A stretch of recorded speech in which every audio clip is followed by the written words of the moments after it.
सोचो हमारी धरती के ओशंस कितने बड़े हैं। ये हमारी धरती के सरफेस का 2/3 हिस्सा कवर करते हैं और लगभग 10 किलोमीटर तक गहरे हैं। हमें लगता है ये सबसे विशाल वाटर बॉडीज हैं, लेकिन स्पेस में ऐसे प्लैनेट्स भी हैं जहां ओशंस इतने बड़े हैं कि हमारे महासागर उनके सामने बौने नजर आते हैं। इन प्लैनेट्स को कहते हैं हाइसेंट प्लैनेट्स। ये प्लैनेट्स हमारी धरती से 10 गुना तक बड़े हो सकते हैं और इनमें से कुछ प्लैनेट्स का 90% मास सिर्फ पानी होता है। इमेजिन करो ऐसे ओशंस जो 100 या 1000 ऑफ किलोमीटर डीप हो।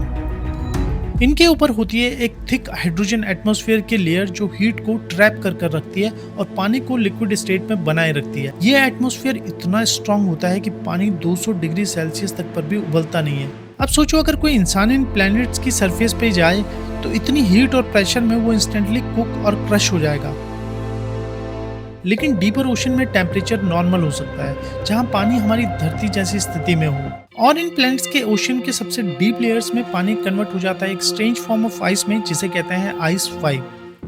कुछ हाइसेंट प्लैनेट्स टाइटली लॉक्ड होते हैं अपने स्टार से, मतलब एक साइड हमेशा दिन और दूसरी साइड हमेशा रात। दिन वाली साइड पर तो लाइफ इम्पॉसिबल है, लेकिन नाइट साइड पर लाइफ के लिए राइट टेम्परेचर मिल सकता है। इन्हें कहते हैं डार्क हाइसेंट प्लैनेट्स। कुछ प्लैनेट्स इतने दूर होते हैं कि उन्हें बहुत कम सनलाइट मिलती है, लेकिन उनकी इंटरनल हीट और थिक एटमॉस्फेयर पानी को लिक्विड बनाए रखते हैं। ये होते हैं कोल्ड हाइसेंट प्लैनेट्स।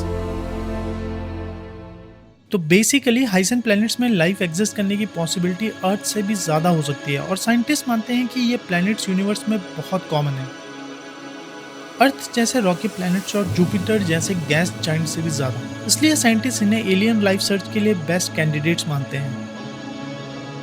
हाल ही में एक प्लैनेट K2-18b पर साइंटिस्ट ने वाटर वेपर्स डिटेक्ट किए हैं। ये प्लैनेट एक परफेक्ट हाइसेंट प्लैनेट हो सकता है। अब जेम्स वेब टेलीस्कोप इसके एटमॉस्फेयर को स्टडी करेगा और शायद हमें पहली बार ग्लिम्प्स मिले किसी एलियन वाटर वर्ल्ड का।